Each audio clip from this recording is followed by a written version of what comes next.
Hello and welcome to the Villa Park podcast. It's me, Rich, and I'm back with the boys, Kev and George, for your match preview to Aston Villa versus Liverpool. Can Villa get the win to secure Champions League football? We're going to get right into it, discussing, starting lineups, what we might be able to do or might not be able to do, how Liverpool will fare, and get into all your comments and questions as well. Make sure you hit that like button and hit that subscribe button. We are, I think it's about 15 away now from 2,800. Can we hit 4,000? 3,800. Can we hit 4,000 before the season ends? You guys in the chat can help us. Hit the like button and subscribe to the channel if you're new.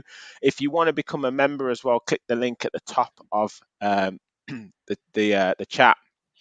This one here, like and subscribe, click the link at the top as well, and you can join the channel and become an official Villa Park Pod follower, as Rachel has done, and has been a member for 12 months. So thank you for all of that, Rachel. And you'll see we've got a few mods on the channel because some of the chat was getting a bit tasty the other day, and also there's so many comments these days. So we've got Rachel and a couple of other people, Duncan, as mods on the channel, so they will help interact with the chat, help get those likes up as well. And just make sure everything is keeping on a good level. Boys, how are you doing? Before we get into the Liverpool Liverpool preview, was today the worst Super Sunday of football ever known to man? Well, I'll go on that first. I don't really know actually because so this is my weekend with my kids. So when I don't have my kids, as you all know, Rich particularly, I try and maximise it with doing stuff. I had a really lazy morning, so I ended up watching both of the playoff semi-finals. Right, both of them, which were obviously 0-0. And I got to the afternoon, and I was like, I gotta go and do something.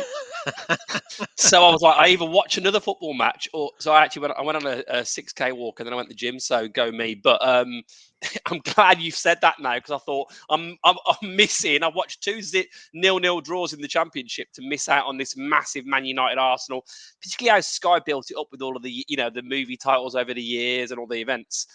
And it was just a drab 1-0, wasn't it?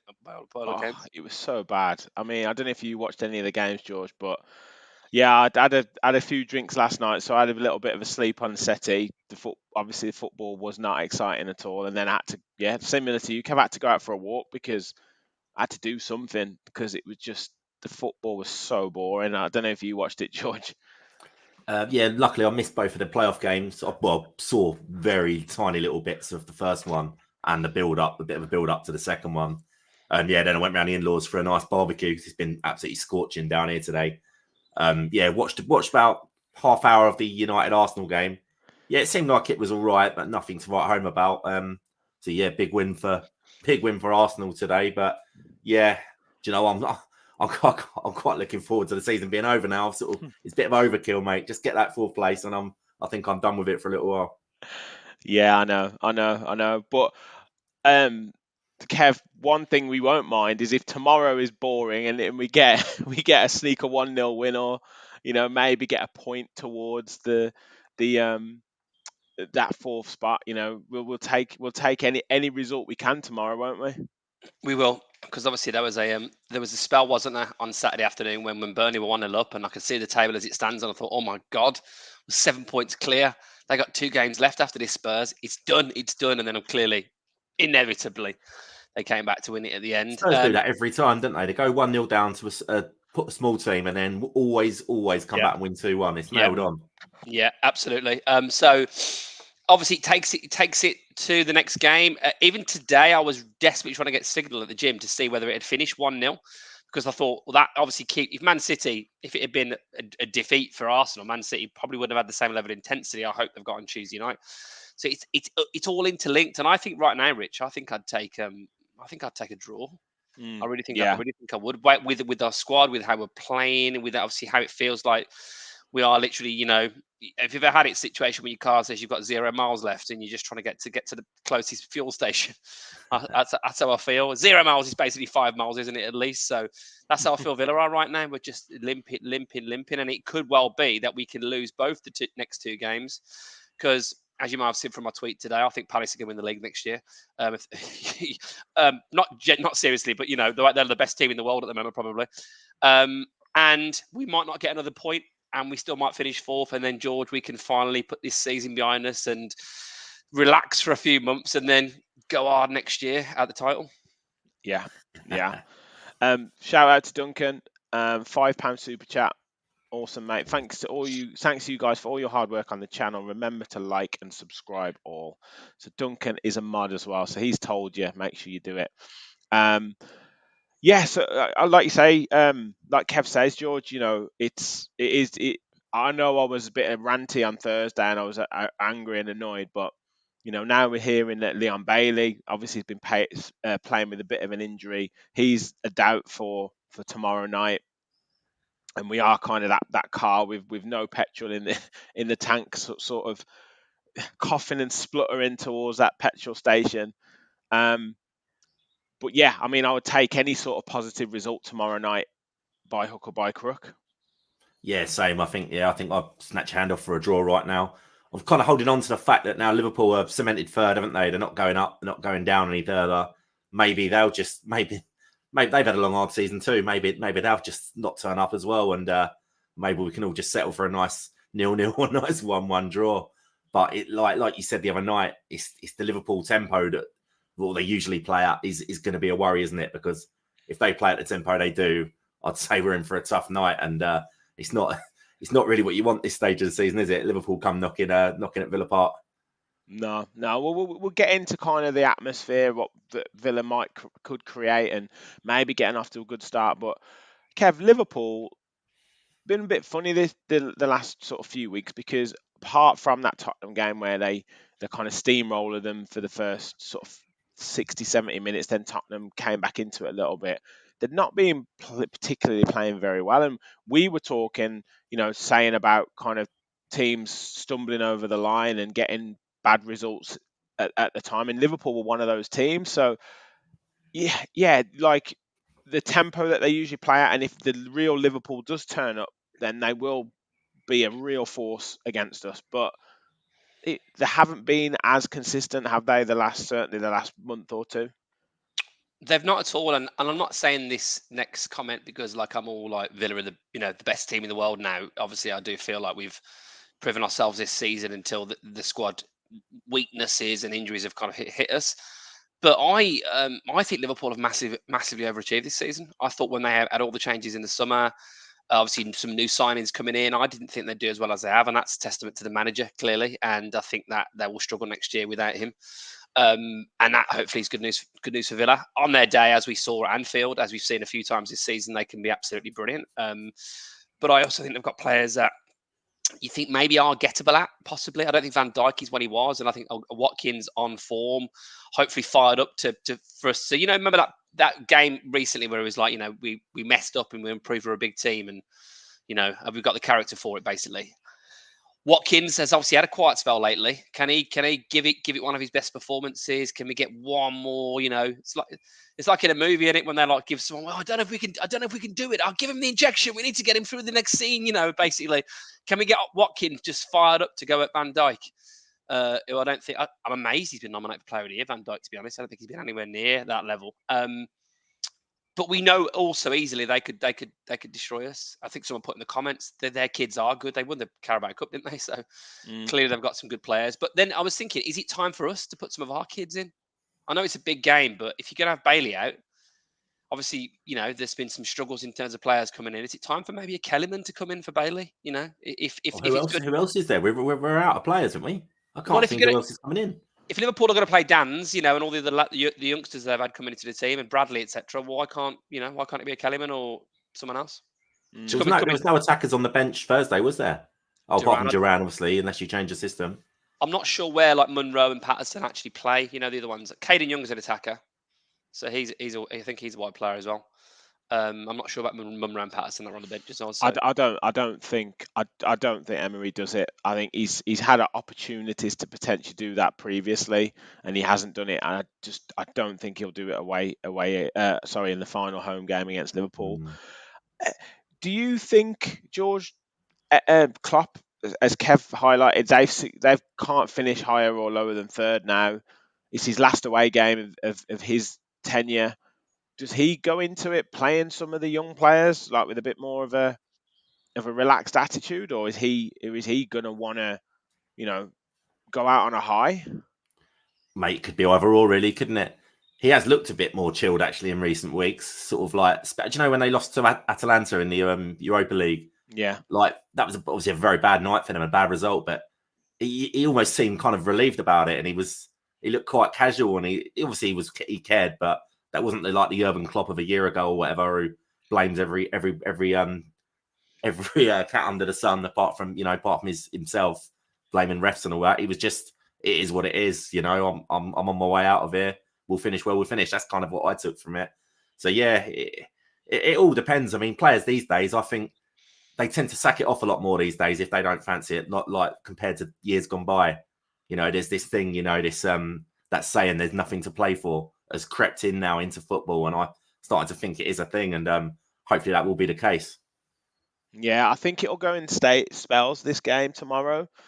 Obviously, there's a lot on it for us. I think, how the Brighton game was last game of last season, where they really made a game of it for the first kind of 60, 65 minutes. And then once it got past that stage, they made a few substitutions. It kind of just petered out a little bit. They had a couple of, I guess, threatening moments, but they didn't really have any shots. And I've got a feeling, Kev, if we can get off to a good start and get like a 2-0 lead, I think Liverpool might huff and puff, but that's when you might see some of the youngsters coming on for them, and maybe they just kind of say, like George says, is there really a huge amount to play for? We've got our final home game of the season. That's kind of a big one for us. So maybe I'm clutching at straws here, but that's my that's what I'm thinking. Maybe it goes into that kind of end of season type game if we happen to be 1 or 2-0 up with 15, 20 minutes to go. I think you're massively clutching at straws. Yeah, I know. I think if we continue in that vein, I've got a suggestion. What about maybe if he plays Graham Souness and Kenny Dalglish? Yeah, just get the old boys out, get the legends out. Yeah, be fantastic. Ian Rush comes up top. I bet he could still run around up front. Yeah, still bag it. Look, the worry I've got, and as everyone knows on this pod, I'm the most optimistic Villa fan in the world. Well, other than is it Paulie puts in like 8-0 for predictions and stuff. But yeah, I look at last season, Brighton, the example used, and I just felt we were getting, I know we had a little wobble against Wolves and Man United, but I felt generally that back in that season we were a juggernaut, weren't we? Ollie and all his away goals he was scoring, we were really starting to pick up that Villa Park form generally as well, and I just felt we were in a situation where we were, yeah, absolutely, yeah. I just felt we were in a situation where we just look strong. And it looks like now where I know we got off to a fast start against Chelsea, but I think we're going to need a bit of luck. Against Olympiacos, in a different game, it drops for you differently in the box, and you get a goal and momentum shifts and all that kind of stuff. And I don't think we deserve to win that tie, home or away, by the way. But I'm making the point that tomorrow it might be about that. It might be a deflection that goes in and it gets us a goal. It might be a VAR decision that maybe sometimes goes the other way. I don't have the level of confidence I think we can go out there and absolutely go at it. I want to believe in the players for one last push. But because obviously you don't think you're going to get much away at Palace at the last game of the season. And I really hope we do it ourselves. It'd be an amazing experience to be at the game. Obviously at the ground, not walking out the ground after losing 2-0 to Liverpool thinking, oh, come on, Man City. I know. Sending Jack some DMs. You just want it to be done. You just want it to be done. George, who needs to have a big game? Kev's alluded to the fact of Watkins. A few people in the chat, were saying Watkins isn't particularly that guy who grabs the game by the scruff of the neck. He kind of did it against Brentford a little bit. LG said Watkins isn't a player who grabs the ground by the scruff of the neck. If he gets no service, he might as well not be there. And that was a little bit like that the other day, wasn't it, with regards to against Olympiacos and against Brighton. He just hardly had any touches of the ball. Yeah, he's not had much of a sniff recently, has he? Nah. But then that's what Watkins wants. That's what Emery wants, isn't it? He wants him to sit in the box and wait for a chance to come rather than go out and try and make it himself, which we know he can do. But then it's detriment, isn't it? If he's making the chance, there's no one in in his there. position to put it away. So Yeah. So yeah. who else? Who needs to have a big game? Well, I think our tomorrow central night? defence need to. They've looked a bit shaky of late, and I'm sick of conceding the first goal. Because as soon as that first goal goes in, we're getting that malaise now, aren't we? We're like, oh, you can hear the groans. We ain't going to win this one today. So I'd like, not a clean sheet. Obviously, you would snap your hand off because that would get us the point we really need. But Diaby's lacking a bit of confidence in a minute, so it'd be lovely for him to have a big day. I don't really know, mate. I think just collectively, we're playing a very good side, aren't we? So we'll have to play well as a team to get anything here. I don't think it's just going to be a one-man show at all. Yeah. Rich, Kev, what about you? What do you think?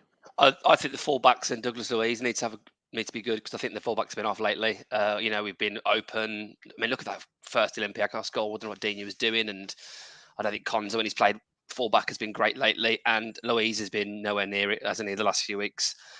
So I think, I actually thought McGinn was the best player for us against Olympiacos. I thought he really stepped up in that situation, considering, everyone else on the pitch wasn't anywhere near it. But I think it's all about that solid spine, isn't it? If Martinez obviously still hopefully fit. George has mentioned the centre defenders, but I think we've been actually weak in the flanks. And, and I know Cash wasn't great the other night, but if Bailey's out, if Tielemans isn't back, you are limited to options, aren't you? And the Louise McGinn thing as well, which we keep saying, that's not strong, is it? Teams are just going through that. So I still say we should bring Tim Eric-Burnham in just for the shape. Just for the shape. Just then you've got the same system that's got us all the success this season. I agree, and you can play McGinn further forward. I think that. Yeah, look, Emery, we know he walks on water, but I think that has been, for me, he probably doesn't give two hoots about what I think. Well, he probably does because he's a nice guy, but he probably just doesn't agree. I heard he watches the pod.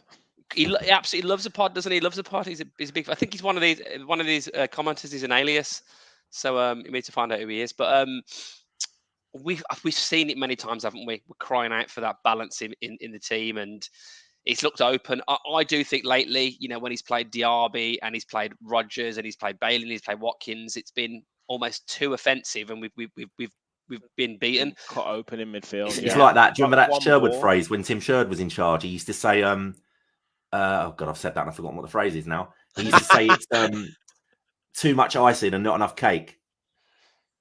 Do you know what I mean? He's too much. He's all the fancy flair, but no base. So you're just going to get walked through, and that's kind of how it feels like at the moment. Especially like you said, when we conceded the first goal quite a lot, and we're not.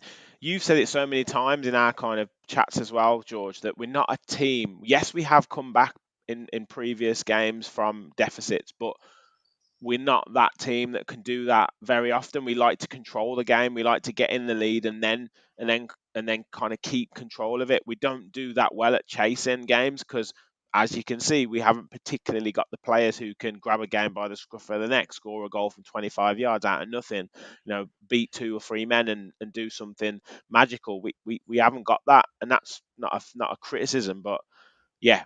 When we haven't got that base, when we haven't got that centre-back partnership or whatever, or we're too easy to play through, that's what makes it more difficult, because it doesn't matter how many good attackers you've got on the pitch. If you're having to score 3 goals to win a game every week, it's not going to happen. Yeah, exactly. And it's the same. Everyone's waxing lyrical about England at the moment in the Euros, all that attacking talent we've got. And it is great, but then I'm looking at the centre-backs and the defensive midfielders, and I'm thinking, well, they don't look that strong to me. So that could be the same problem there. You've got to strike the right balance, haven't you, with your team? You've got to be good enough defensively as you are attackingly. At the moment, our problem is the injuries. So we've just got to try and make do with what we've got and try and get the best balance possible. Yeah. Kevin said Luiz owes us a performance. Yeah. Adamski says Luiz needs to remember he's Brazilian. That might help. Bear in the Garden says keep a clean sheet. Deco said you're spot on, George. Rachel said we need to shore up that midfield. We have no creative and defensive nous in there at the moment. Duncan says McGinn needs a decent game. Mark says Dougie needs to perform again. David said all the defence need a better game. And LG said I'd like to see Diaby run past someone. I thought he was meant to be quick. We were talking about that the other night, weren't we? That he doesn't seem to be doing any type of skills at the moment. Like, we had a bit of a pylon on him the other night. I wonder whether he was a little bit harsh thinking back. I don't know. Mate, maybe a little bit. Call it as you see it. I mean, yeah. Yeah. I think I it's got, I very, got, very cri- easy I to got. regret. Go on, Kev. I was going to say it's very easy to regret, isn't it, when you have a go at someone, and then obviously you have a go at someone, and then you get comments saying, "I can't believe Villa fans are so quick to turn on Diaby." Do you not remember what happened to Bailey? And then I think, oh God, yeah, I wanted him on the other night, and maybe it was a bit harsh, but Richie's right. I think there's been a number of times where you just got to say what you see, and I think he has been at moments this season. I think he's obviously produced the goods, but I don't think he's ever been that convincing. I think when he's done good stuff this season. Who let the dogs out, George? Sorry, that's my dog. Yeah. Sorry. Sorry. I think there's the moments he's had this season when he's done good stuff. I feel like it's always been.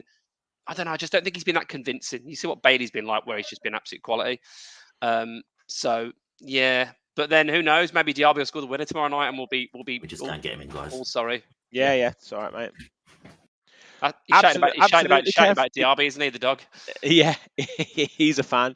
It's one of those you can't. I mean, like I say, I took a bit of flack for saying, players. I don't think the tiredness should have excused the players for not being able to pass the ball 5 yards to each other, and I still stand by that because I think when the reason why you train and train and train to the point that they do and be elite performers is to when you're at those tired moments, you're still able to do the basics, you're still able to pass the ball, you're still able to get into shape, you're still able to get back. And that's what I didn't think that we did very well on Thursday. Olympiacos yesterday had an extra few days off, but they were able to keep a good shape. I know they had the lead and all that is hot. It's easier to hold on to stuff, but yeah, that was just my take on it. And I think we can't go into a situation where tomorrow we're going to be positive and everything before the game, and we're going to be really up for it as a supporter base. But then as soon as if we go 1-0 down, we then can't be saying, oh yeah, but the players are tired and making excuses for them, because we want to go into that game with we've got an opportunity to win the game. We've got an opportunity to finish fourth. That's what the players will say. So yeah, it's we can't hold that. We can't hold that to the players before the game starts, or change the mindset as the game's going on, just because we're losing 1-0. If we were winning 2-0 tomorrow night, we'll be like, oh, what a performance, it's fantastic. So do you understand what I'm saying? Yeah, Kev or George? absolutely. It's a painful one for me to criticise any of the players, I was going to say as well, because this season, that's why I'm actually, even after some of these performances, like even after Olympiacos, and obviously, on the pod, I know Rich, obviously you were pretty vocal, and a few others were sort of said what they thought. But I just think across the season, these players have been mostly great. Diaby has played his part as well, hasn't he, in so many good things. Of course, like you look at some of the stats. I mean, it is one of them where it's difficult not to use the comparison to Bailey, because Bailey at times last season had some really good stats, but in games he was quite anonymous. There were certain games where he was anonymous, but if you looked at his stats, he made key contributions, and it's the same for Diaby this season. Like he's over double figures, isn't he? Like for the season, 10 goals, 8 assists. Yeah, so I mean that's with Diaby. He always scores the goals in our big wins, like the 3-0s, the 4-0s, and that, and he'll notch one then, and it kind of goes under the radar because he's not scoring what you call winners or important goals, big equalisers. He's just, he's just notching when they're comfortable wins, which is fine. You score your goals when you score them, but maybe that's just a reason why he hasn't probably stood out so much. Yeah. A few comments. Mark says there were moments early on in the season I thought Diaby looked technically brilliant, but he struggled as the season's gone on. Hope for a second season bounce. There is potential there. Yeah. British Mix says constructive criticism is fair. Diaby may well come good, but rating him this far, you'd have to say underwhelming. But remember, Bailey's start is not the Bailey of now. And yeah, it's one of those. Philly Fly says Bailey I totally almost agree. What, 3 seasons? Say that again. Bailey, it wasn't even the second season he come good, was it? I think it was maybe the third. Yeah. It was kind of part of last season, wasn't it, where he really, and he was, to say away games, he wasn't fantastic. Aaron's in the chat. He's comparing him to Tonev, Diaby to Tonev, which is great. Guys, if you're in the chat, please do hit the like button and do subscribe to the channel. We are on over 80 people in the chat, 80 people watching, which is brilliant. We're only on 37 likes though, so please do smash the like button and do subscribe to the channel if you're new. And if you want to become a member of the channel and be in with a chance of winning this excellent Douglas Luiz, hopefully he has a good game tomorrow, print and keyring. We're going to announce the winner. It's a members only prize. We're going to announce the winner on the match reaction show, maybe tomorrow night, maybe Tuesday, depending on how we do. So yeah, do click the join button or click the link at the top of the chat. So Kev, just in terms of injuries and our situation, so we've heard from Unai and he says that I think Zaniolo, Moreno and Tielemans are potentially in with a shout of featuring in the squad tomorrow. Okay. I mean, they would be fantastic additions. I mean, at the moment, we'd just take anyone, wouldn't we? I don't think he's confirmed that Bailey's not fit, but I don't think Rodgers is going to be fit to feature. He hasn't mentioned him. But yeah, I mean, just having a couple of players back would be amazing, wouldn't it? Yeah, but then you think about it, you got to play Liverpool, who obviously are a massive team, you know, better than us this season. And if you're maybe fit enough to be in the squad, I'm not sure what kind of impact you're going to have. So yeah, I mean, wishful thinking. I think even if you could get half an hour, 40 minutes out of a couple of them. He's been very underwhelming at times. Zaniolo obviously was great in that what might end up being an unbelievably massive win for us in terms of Champions League qualification against Arsenal. But I think we could have really done with his physicality and experience actually in the last few games. I think we've missed other players, but I actually think, you know, sometimes actually in those attacking thirds, his ability to hold the ball up particularly, I think would have been really, really good for us. Tielemans has been a massive miss, hasn't he? He's been a massive miss. And even despite a bit of a rocky start, Rodgers turned out to be one of your first names in the team sheet with how well he was playing. This will be obviously an opportunity for him to score because he always scores in home games. But I think he's got a hamstring injury, and I'll be surprised from what I've heard if we see him again this season. Yeah, no, yeah, exactly. It just says we'll assess the fitness of Yuri Tielemans, Nicola Zaniolo, and Alex Moreno. I mean, people in the chat, Deco says we've missed Tielemans so badly. It's true, isn't it, George? Like we didn't realise, you know, he had a bit of a tough start to his time at Villa, making sort of comments in interviews that at the start of the season that we weren't particularly happy with. Maybe they got a bit lost in translation, but these last couple of months, I mean, just the way he keeps the ball moving and recycling in midfield, you know, getting back and getting tackles in, that little pass that maybe some of the other players wouldn't try. We've just missed him so much, haven't we? Yeah, no doubt about it. I mean, like as you said at the start of the season, we were struggling to kind of work out where he was going to fit in, or if he was even going to fit in. You know, and he was getting frustrated himself that he wasn't getting the games that he thought he should be. But yeah, but slowly but surely, he's just worked his way in, hasn't he? I think like he's capitalised on the Kamara injury and really, really nailed down his place in the team.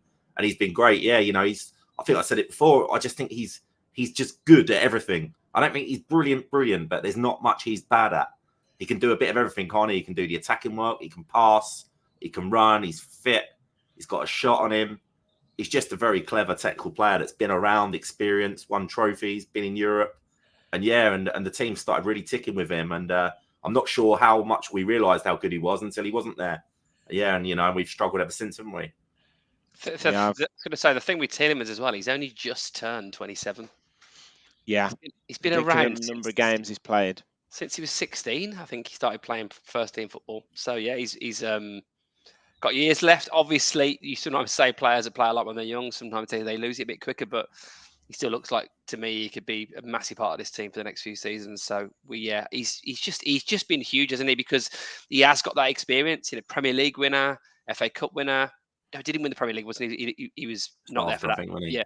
FA Cup winner. Obviously, he's played in Europe before. He's played many international games at a very high level for a great team. He's a quality player with loads of experience. You know what? I'm still not actually sure. Like, you know, you can say, "Oh, a player's this, a player's that." What is Tielemans? I'm still not sure. He's just good, but I can't nail him down to his position or one set of quality. I think he's like a throwback to like just a generic midfielder, and that's not a criticism in any way, shape, or form. You know, like now we have, he's a CDM, or he's an attacking midfielder, or he's a playmaker. He's like a 10. Tielemans is, he's a 10. Tielemans is just a straight up midfielder. Like he can, like you said, George, he can do a bit of everything. He can score, create, tackle. He gets up and down the pitch. You know, he's an all round midfielder. Yeah, for a freebie, we've half got a good player there. It's a great bit of business. He's really surprised me this season as well, because there's some games obviously he's just unpicked defence with, just a great pass. But then there's been other games where he's just been really getting his foot in, and I thought he was brilliant against obviously some of the big wins we've had this season. It was Man City game. I thought he played Man City game, didn't he? Just to confirm that. I think. Yeah. He was really, great. Yeah, really good. Yeah. So, Kev, I'll come to you now. So I was gonna do a predicted lineup before, and I couldn't do it. I was like, well, there's not enough players, mate. That's why we've only got 4 players available. I was gonna use FanHub, and I was like, I don't think we've got enough players that are listed. You were gonna use what? I know where you're going, Kev, with that. Oh, sorry, FanHub. Sorry, FanHub. Yes. Family show, Rich. It's only just past the watershed. Come on now. But yeah, who are you going to start tomorrow? I would play. I mean, I can tell you because I think it kind of picks itself. Martinez in goal. I think obviously there's been injuries to Moreno, so whether he come back in that quickly, I think it's going to be Digne, it's going to be Carlos, it's going to be Torres, it's going to be Konza is what I'd play. I'd put Irogbin in the midfield. So you'd have him in there with Luiz, you'd have McGinn, and I think then ask that question, do you have Cash or Diaby? It sounds crazy, but I don't know. Obviously Bailey if he's fit, and then Watkins. Subject to that being they're available. If Tielemans is back and ready to start, he'd be straight in that team for me. Yeah. Yeah, it kind of picks itself, doesn't it? It's the Irogbin is one of the options, but he could have brought him in against Brighton. I don't see how and why he would bring him in against Liverpool unless, like you say, there's a real absolute necessity to do it. I don't like Konsa at right back, and I don't like Carlos and Torres at the moment as a centre back partnership. I don't think they communicate very well. I would try my best to work a way of getting Cash at right back, Konsa, Torres and Digne as the back 4, and then if you could, maybe it's Tim and Luiz, McGinn. It's so difficult, isn't it? I think Diaby will definitely play, and then hopefully Bailey's fit with Watkins. If Bailey's not fit, then I think he might go Duran and Watkins up front. Yeah, Duran's the shout as well. So I was thinking there's not really much else. There's nothing really to add to that, lads. That's pretty much all we've got, isn't it? And unless you were going to keep it as it is, and if Bailey's not fit, bring in young Tielemans to try and have a go. But as you said again, Unai's kind of he's not quite fancied the youngsters, does he? He talks them up, but then when it comes to the selection, he always seems to opt for an experienced head. He would rather change the system and change the formation just to get a player in rather than go like for like with a younger player. Yeah, it's. I think he was hoping to have 4th spot nailed on a little bit earlier, so he could maybe bring in some of the younger players and have that done. But obviously, it doesn't work like that. But yeah, I think that back 4 to me, Cash, Konsa, Pau, and Digne is better. I just don't think we've looked particularly good. The only thing that you think with Carlos is let's say Nunes plays, he does a decent job at like man marking a danger man. Like he's done it against Haaland. He did a good job against Arsenal. Like he's quite good at that situation. But other than that, he hasn't filled me with a lot of confidence at the back lately, Kev. No, I agree. I think he's had his moments. He's obviously been a big part of a lot of our big wins this season. Look, I think it goes without saying, really, that I think all of us in unison would want Konsa at centre half. Absolutely. I just know how obviously Unai's played it. Interestingly, obviously, what we thought was going to happen at the start of the season was Torres maybe would play that more left, almost like hybrid centre back, full back role, and he's very rarely played it. that's probably because early on, I think he looked like he wasn't maybe cut out for it, but also because we've had Digne and obviously Moreno at times available as well, where we've obviously been limited at right back. But it massively changes the team. And even though Carlos has had some good games, sometimes I think Power gets caught out for pace. Carlos sometimes can be a bit, sometimes positionally, he seems great, and sometimes he seems like he's really off it. Sometimes he feels like he's quick. Sometimes he feels like he's not quick.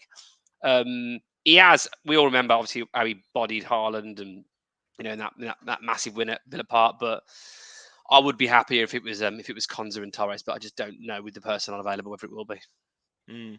Yeah, very true.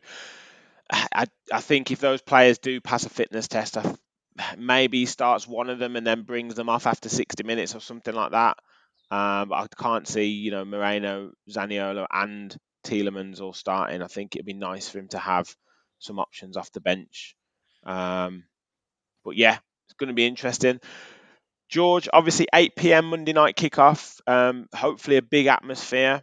We've seen pictures of paint of the walls being designed. The Adidas, there's going to be some sort of potential launch, and the announcements of the club shop being closed tomorrow after the game, and it's going to be doubled in size, and there's going to be this new warehouse facility and stuff. So hopefully an exciting atmosphere brewing at the club for tomorrow's game, and you can see that they're doing things to kind of generate that excitement for the fans.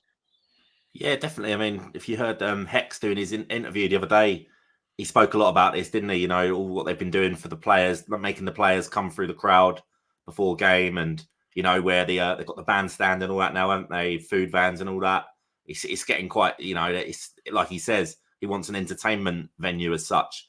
So yeah, they're starting to get that side of it going, and they want to make somewhere where you can come 2 hours early and stay 2 hours after. And yeah, they're hopefully going to get that right. That wall, I saw some pictures. What wall is that? Is that the wall along the Trinity Road? Is it? Yeah. The murals are on. Yeah. I think it is. From what I've seen, it looks like that. Down, I thought it was the Stumps building, like where the kids zone is, like the outside of that, like. Oh, is it? I thought as if it was. I'm not sure. I think there's some on the Trinity, and then I think there's some on the. There might be some on the Trinity Road part at the bottom, and then somewhere the old Stumps building is on the Witten Lane.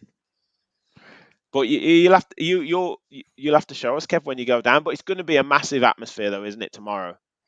Yeah, it's gonna be big. Last home game of the season has been an excellent season, hasn't it? I think Villa fans, isn't it mad like to think that we're obviously all nervous because we want Champions League football, but just to sit back, it'd be nice after we do hopefully qualify if we can just get over the line somehow, even if that means that City have to do it for us. To sit back and reflect on what has been a stunning season. And up until obviously Christmas, we felt like we were never going to lose at home ever again. In fact, not even just lose at home, we're never going to lose any points at home ever again. There's been so many highlights. It would be so good to finish the home season with a really big performance and get a really good win against a good team. And of course, we haven't mentioned it yet, but the one team he's never got a win against as a manager, Unai, in the Premier League is Liverpool, isn't it? Apparently. Oh, interesting. Mate. That's a good shout. Interesting. Yeah, he's got. I think there's been a couple of draws, 4 defeats, all the way around, whatever. So we know Unai loves to slay a dragon. He loves to upset the odds. Oh, not beat Man United for 30 odd years. Hold my beer. So yeah, let's keep our fingers crossed on that one. Awesome. Guys, we've got over 100 people in the chat. Amazing. We've got 46 likes. So can we get to 60 likes? That would be amazing. So please do smash the like button and hit subscribe if you're new. I want to share the bit of the tail of the tape of Villa v Liverpool. You just said there, Kev, about Emery not getting a win against Liverpool as a manager. But we've played each of the 57 times in the Premier League, and Villa have won 13 of those, 7 of them being at home. Solid. Yeah, 11 draws, and Liverpool have won 16 away from home. So obviously this season, was it second or third game of the season? It was very early on in the season, wasn't it? We lost 3-0. We went for them, I think, but we just didn't. That's the biggest spanking we've had this season. Yeah, that's the best team we've played, I reckon. Yeah. Then 1-1 draw last season at Anfield. I think it was like this. That was the second last game of the season as well. We played well in that one. We deserved to win that. Played well. Yeah, I was there. Lost 3-1 on Boxing Day. early into Emery's reign. And then season before that, lost 2-1 at Villa Park and 1-0 at Anfield. Form guide going into it, Villa actually on slightly better form than Liverpool, with 2 wins, 2 draws and a defeat. Liverpool with 2 wins, 1 draw and 2 defeats, including against Everton. Obviously, they won their last game and Villa lost their last game in the Premier League. So, yeah, as we said, Kev, bit of patchy form from Liverpool so far in the last five or 6 games. As it is, 4th in the league, Villa can seal it tomorrow. Liverpool 3rd, that's where they're guaranteed to finish. Both teams, decent season. Both teams concede, not too much in terms of differences in terms of average goals scored and average goals conceded. Watkins obviously topping the charts there, but Salah on 18 goals in what he might say was not a great season for him, and 10 assists. Can Ollie Watkins get his 20th Premier League goal tomorrow? That is the big question.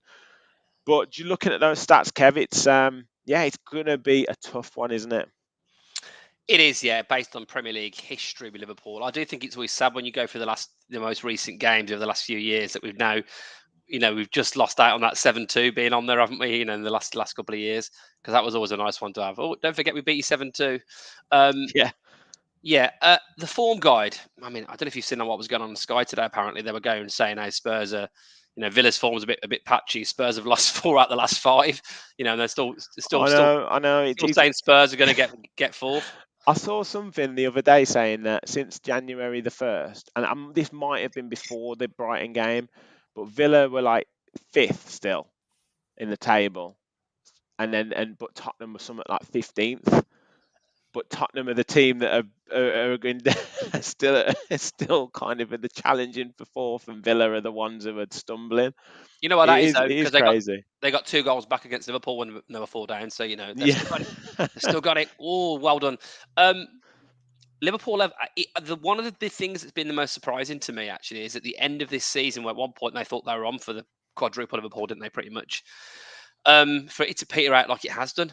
Some really, really bad defeats. So that I remember we were. I think it might have been possibly the quarterfinal of the Conference League game, the little game where I think Liverpool that same night lost to Atalanta at home. At home, obviously, then there was the Palace defeat, and you're just thinking these are things that don't happen. They seem to be regularly having bad results. And I think their players, I mentioned Van Dijk earlier, but Salah's been nowhere near it this season. Absolutely nowhere near it. And I think he's thought, off at the end of the season. Yeah, they should have took that 150 million that was on offer maybe at the start of last season. But so I do think they are gettable out. And as you say, mate, if Watkins could get his 20th league goal of the season, which would be such a such a performance, such a milestone reached, to be the first Villa player to do it since Peter With, first in the Premier League era, and for us to get a result tomorrow, which would, even if we get a draw, that's looking like for Spurs to beat City, I think feels like it'd be a tall order.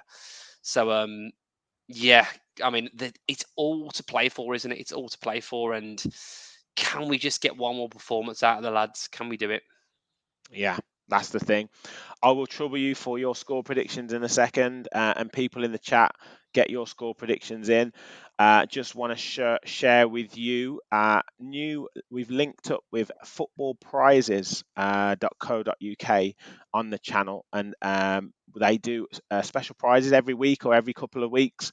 And this time, talking of Ollie Watkins, they have a special Ollie Watkins signed and custom LED framed Villa shirt to win.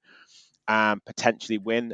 All you need to do is buy the ticket priced at £3.95, and you go into the draw to win, for the chance to win either that LED framed Villa shirt of Ollie Watkins, signed by Ollie Watkins, and there's a potential also of winning 13 instant win prizes, including a potential shirt signed by Moussa Diaby. So get your the link is in the description, or just go to footballprizes.co.uk/product/Watkins, and you can enter into the draw.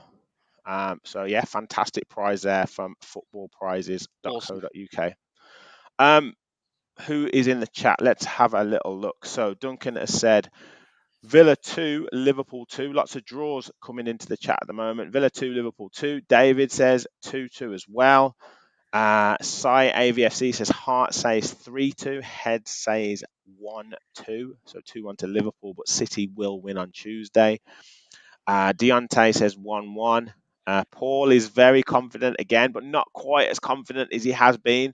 Says Villa 4, Liverpool 2. Watkins with a hat trick. And Bailey to score. British Mix says 0-0. Deco says 3-1 Villa, Ollie brace and Dougie penalty, and Trent scores a free kick. David says, can we get a 7-2? Aaron says Villa 0, Liverpool 3. Yeah, he's not confident at all. Gary says maybe get one deflected shot, but Liverpool win 3-1. Michael says a month ago I had a dream that we would beat Liverpool 2-0, so I'm sticking with that. 2-0 to the Villa. Brainley Brian says 2-1. Here we come, Champions League. Ugent says 2-1 Villa as well. Heralio says 2-0 up the Villa. Very confident, Kev. What are your thoughts? This is going to be a first for this season. But I think Liverpool are going to win 2-1. Yeah, I can't believe I know everyone's going to switch off in their droves now. The one optimistic person on the pod's turn, but I just don't. I can't see it. I can't see us winning. Based on just how much we've dropped off in the last few weeks, and with potentially more injuries and all that kind of stuff. So, yeah, I just feel like the season needs to end now. I feel like we are. It's almost like we got that thing I talked about earlier, like in the movie where you get like a shot of adrenaline to just defuse the bomb. That was Arsenal and Bournemouth. That was it. That was the moment we did that just to get enough points to get us just about there, and the clock's ticking down. Yeah, so unfortunately, I'm going to go 2-1 Liverpool, and then I'm going to get my Man City scarf on. And the skirt. Just put everything on, mate. Whatever it takes for Tuesday night. Yeah. Who else have we got? LG says 2-0 Liverpool, unfortunately. Philly says 2-0 Liverpool as well. PJJ says 2-1, not sure which way. Lewis says 3-1. We are still going to win the league. Come on, Lewis. Even that's impossible, I'm afraid, Lewis. 2-1 Villa says Adamski. So, fairly positive people in the chat. George, ever the rational Villa fan. You might be rational Villa on Twitter, maybe. But yeah, what are your thoughts? Yeah, I want to make a case for us, but at the minute, there's not much going for us, is there? That they look out on their feet. We're just getting injury after injury after injury, and no one seems to be coming back. I mean, I know you said there's a chance a few of them might be in the squad, but he said that before, and they generally, if they're back, he says they're back. Yeah. All this sitting and tatting around, they might be this, they might be that. They're on the grass. I don't think there's going to be anyone there. And yeah, as long as well as the poor record against Liverpool, I can't really make a case here for us. So I think we're going to be waiting for Man City. Yeah, I think it's going to be 2-0 Liverpool. Early goal to piss everyone off. We'll spend the game chasing it, trying to get level, and then get caught late on. So yeah, I think we're going to lose it 2-0, lads. I'm gonna be the optimist here. Go on, Rich. Yes. Can I change mine? No. I'm sticking with it. I think we're gonna win 2-1. Scorers, please. I think Ollie gets them both. Yeah, nice, I really do. I think that extra day, the Thursday to Monday night, I think that gives us a little bit more time. I do think, I know he was saying it was our biggest game ever and that on Thursday, but I do think he still had an eye on this game as like the big one. I wonder how deflated the players are, though, because I reckon, like I said the other night, they thought they had that trophy in the bag as well. And that's a big shot, isn't it? Losing it, thinking you're getting a trophy all season, next thing you're out. Yeah, maybe it just hurts them, though, and spurs them on. Like, maybe it's just that memory of you don't want the season to peter out into nothing. And I think there's an element of, yes, not leaving it to Man City to do us a favour and just get it done ourselves. We've got a great opportunity to do it. Monday night, 8 p.m, full house at Villa Park. It'll be one of the great. I know we're talking about it as if finishing fourth in the league is a trophy and all that sort of stuff, but it would be one of the best nights in recent Villa history to secure Champions League football by beating Liverpool on a Monday night. It'll be massive. And imagine how the players will feel doing that lap of honour after the game, having secured Champions League football. It'd be absolutely incredible, but it just kind of makes me think about, for those that have seen the TV show Vikings, there's a scene where basically all the top Viking fighters have gone overseas to pillage and plunder, and then they get attacked, and it's all the old women and all the old men have to kind of defend the village and get over the and protect it and get through. And I just feel like with Villa tomorrow, he's like going to be battered and bruised, heroes patched up. We'll be out there with crutches and all sorts just to get over the line. Mitch, I'm with you. Like I really, really hope we can do it. I've decided to. There's been a couple of times this season when I've been like, we're going to win games, and I thought afterwards, form ain't good. But I just think the players look so exhausted. But if we can summon the positivity, if there's anybody that can get them going, it's Unai. He is the man. And you know what? The thing about the Thursday night defeat, they'll have replenished their levels by now. I didn't replenish the levels after Brighton, did they, mate? I think like George said though, like the timing of the goals just really knocked the stuffing out of the players. Like if you actually looked at the way, like they had 81% of possession in the first half of Thursday night, they just had one breakaway goal that we just defended badly. But if you actually looked at the game as a whole, they didn't look tired until like it got to the point of like 65 minutes when, as I say, the goals changed the situation. It wasn't the fact that the players were tired; it was just the tiredness came out, and we as supporters have put that thought process into the fact, because we lost the game and because passes started going astray, that's because the players were tired. But we don't know that that's what the players were. If they went 1-0 up in that game, they would have been absolutely flying. That's adrenaline, though, isn't it?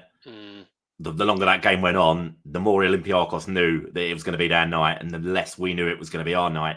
And that's when you do tire, when you can just see it petering out, and it's just it ain't going to happen. So that's what I mean. So if Villa get an early goal on tomorrow night, then our adrenaline, our positivity, the players will have an energy, the level that, and then we as fans won't attribute or justify the performance by saying, "Oh yeah, they're just tired." First goal will be huge, mate. Yeah, no doubt. So, yeah. I think that game was lost, wasn't it? As also in the home leg. But look, despite all of that, despite the thought of like Liverpool maybe like being already on their holidays and it's all done, they're probably going to want to put on a performance they will. For the away fans. Obviously, it's the last away game for Klopp, and that away support obviously is pretty decent. So, I don't know. I haven't seen enough. I even think I listen. I agree with your point about the fact that I didn't think Olympiacos were absolutely amazing. I thought the game plan was fantastic, but we didn't look like we were going to create anything. And that's the thing. And it's the same at Brighton. I was there at Brighton. My God, like 9 hours of driving on the day. We didn't look like we had the energy and the impetus to create anything. And that's been the case now for 3 or 4 games, really, pretty much. Well, obviously, since that Olympiacos one. So and they're getting pissed off of each other as well, aren't they? That's a worrying sign. That second half against Chelsea, turning up against the obviously I thought Chelsea were brilliant in that second half, but still, we had nothing left in the tank. So that's why I'm just not my usual.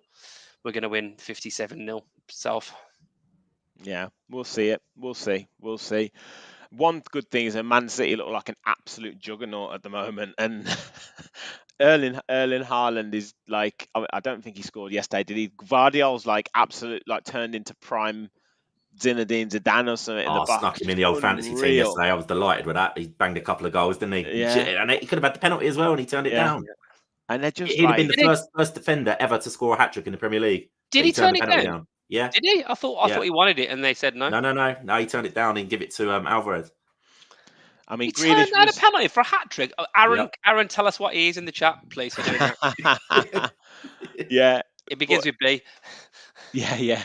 They just seem unreal at the moment. They've just kicked into gear at the right time, and I don't care who they're playing. They just win. Like there's just no. I mean, Fulham's a tough game for them. They just whopped them 4-0. Wolves, they're a good side. 5-1. Like it's not even close. The games aren't even close. Player of the year, isn't he? Yeah, like they're just unbelievable. Like they're not even playing. I don't think Grealish wasn't in the squad yesterday. No. Kyle Walker was on the bench. like they're just unbelievable team. Yeah, and they Unbelievable. always come good. But it is, if you think about this situation, the way the fixtures have obviously fell. Obviously, they've had Burnley, Sheffield United, and Man City in between. If that had been Everton or Forest, just how the games had gone, we were going into this chat thinking it would be a different podcast. We'll be saying we have got to win. Yes, How do we Exactly get right. a Yeah. performance? Yeah, it's in our hands. It's a home game. And I think this is really. I know we're 55 minutes in, but can we start it again? Because I need to reframe my thinking for once. So I'm a bit tired after the weekend. We have to go in there believing that we have to control it ourselves. Whether that's going to happen, obviously, is another thing. But because this is our biggest chance, you fancy it at home to Liverpool, who maybe haven't been at it than you would at the moment away to Crystal Palace, because they have been tremendous. And listen, tongue in cheek about me thinking they're going to win the league. They've got some big players. Likely they'll get some offers for some of those star players in the one team. maybe from Villa. Fingers crossed, hopefully for Elise, yeah. But this has to be the game that you'd think you've got a chance for. So, and also it would be. I think I've seen it in the chat a couple of times, and I totally agree with those who've said it. What a thing to get 70 points would be fantastic, wouldn't it? Yeah, be absolutely fantastic. Well, let's hope we get the win. It's going to be a huge night, huge game, and as I say, it'd be amazing to do it in front of our fans. Last home game of the season, seal Champions League football by beating Liverpool. What better way could it be done? And then to beat the top three at home this season, Man City, Arsenal, Liverpool, would just be unbelievable, unbelievable scene. So, yeah, let's have all that positivity. Anyone at the match, please bring that positivity, because every player is going to need it. Boys, thank you very much. We'll be back tomorrow, hopefully, for a match reaction show. And then obviously fans forum as well on Tuesday. Make sure you guys hit the like button, and please do hit the subscribe button. Make sure to visit Football Prizes as well if you want to enter that draw. As I say, we'll be back with plenty more shows this week, so make sure you keep your notifications on to link in with the channel. Thank you all for watching. Have a great week, and as always, remember, we all follow the Villa.